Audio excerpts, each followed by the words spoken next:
Some people claim extraordinary abilities. Very few spend decades trying to prove them. Ted Owens was one of those. He claimed himself PK Man, and he believed he could influence reality with his mind.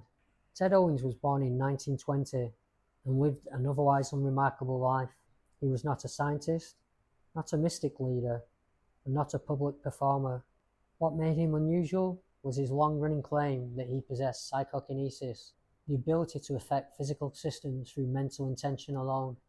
He said this power was not mystical, but technological, mediated by unseen energies and non-human intelligences. Beginning in the 1960s, Owens sent letters to scientists, engineers, government agencies, and UFO researchers.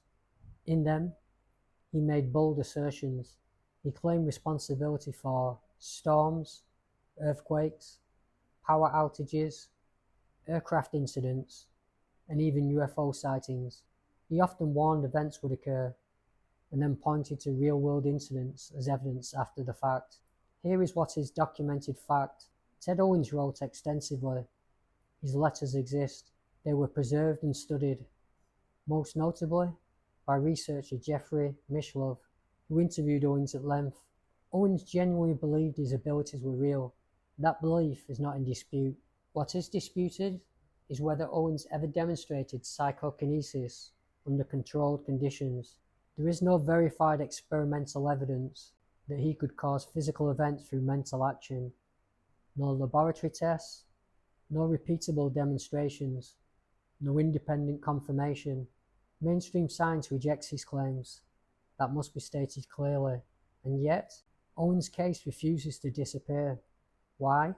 Because some of his predictions appear strangely timed, because his confidence never wavered, and because he openly invited investigation instead of avoiding scrutiny. History shows that coincidence, pattern seeking, and confirmation bias can create powerful illusions of causation. It also shows that not all anomalies are immediately explainable. Owens sits uncomfortably between those two truths. When belief collides with evidence, the story becomes more complex. Owens claimed his abilities were amplified by what he called space intelligences, not gods, not spirits, but advanced beings who understood the mechanics of reality better than humans did.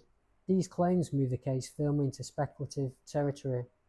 There is no evidence that such intelligences interacted with Owens, but the belief itself shapes his life and his sense of responsibility. Owens did not seek money. He did not start a movement. He did not profit from his claims. Instead, he documented them obsessively, as if history might one day catch up. That does not make his claims true, but it complicates simple dismissal. Ted Owens died in 1987, never having convinced the world or science that his powers were real. Today, his story remains a case study in belief, perception, and the human need to make sense of chaos. Was Ted Owens delusional, mistaken, or touching something we do not yet understand? There is no proof that he altered reality with his mind. There is also no doubt that he believed he did. Between those facts lies a question science has not fully answered. Where does belief end and possibility begin? As always, you decide.